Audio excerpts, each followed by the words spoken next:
Hey yo, what is up, guys? Welcome back to the channel. And today we woke up to some great news from the Madrid universe and the Madrid gods. And we actually made a fucking signing that we need, right? Which is we signed 20-year-old Dean Hajian, Hasujin, some shit like that, from Bournemouth. Overall, the signing is great. Obviously, we struggled tremendously in the back line, and the back line is where the primary spot that we needed backup in. Um, Now with that being said, I'd be lying to you if I told you guys that I saw this kid play day in, day out. Every single time that I got the chance because I couldn't. Um, but I've seen him play a few times here and there.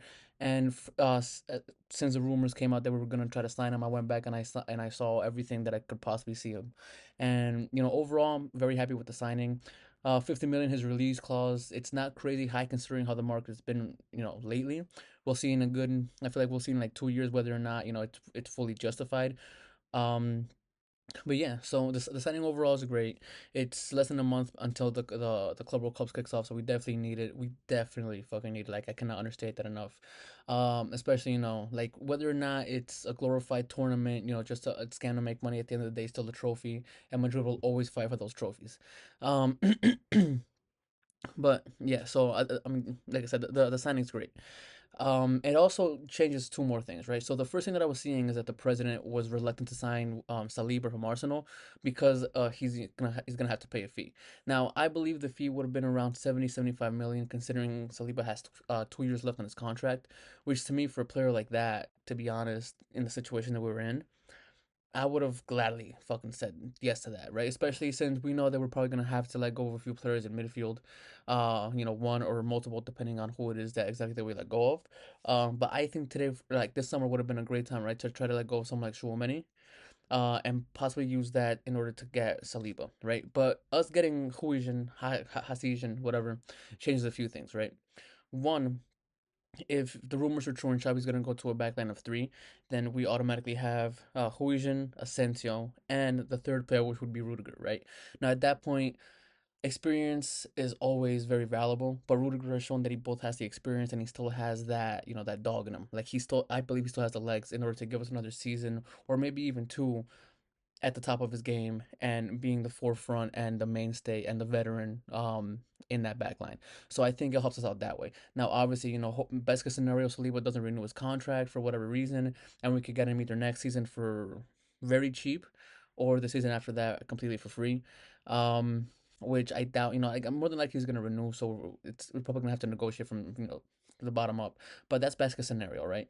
So yeah, overall, I think that the signing is going to be great. Um, and the other random thing that I just popped into mind, right?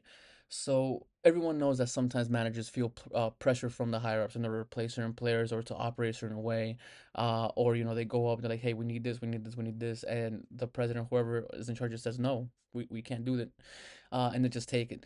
I'm not sure if this is it, but I have a strong feeling, and like I said, if this is it, it's a huge plus. At least that's what I hope it is. Which is when Xabi came in to negotiate his contract, he told the president, he's like, "Look, listen, you guys haven't signed this, whatever this is, whatever it is here and there. I'm coming in. I want to win. These are the pieces that I need in order to win. Especially if you want me to win coming into this new tournament. This is what I need. Like, there's no ifs, ands, or buts." And and hopefully, he stood up to the president and said that, because as good as the president has been over these past 15 years, sometimes, he makes a lapse in judgment. And for everything that we've been saying, or that I particularly have been saying about Ancelotti, maybe it wasn't, so much him wanting him, so much, maybe it wasn't so much Ancelotti wanted to play Mbappe, for example, as it was the president, pushing him to play Mbappe. Now, I can't believe, the president is involved with every decision. I believe Ancelotti fucked up at some point in time when it comes to the lineups and who to play in here and there. But maybe the president had that type of influence on him, and maybe Xavi the type of manager who's not going to take shit. As long as he gets results on the field, he can do whatever the fuck he wants. Hopefully, right? Because you need someone like that in charge. Um, but yeah, guys, this is a quick video. I woke up, decided to just make it, announce it in case you guys haven't heard. But yeah, man, like it's a great signing overall. I'm very enthusiastic about it, especially he's only 20 years old, and hopefully we sign the next legendary goalkeeper from the Premier League. Maybe this is the next Van Dijk, and hopefully he comes to Madrid. But yeah, guys. So how do you guys think about the signing? Do you guys how do you guys feel about the signing? Would you guys still go for Saliba after we sign him this exact season? And who else would you guys want to grab? Um, and a little bit later on, there's gonna be a video about Barcelona winning the league.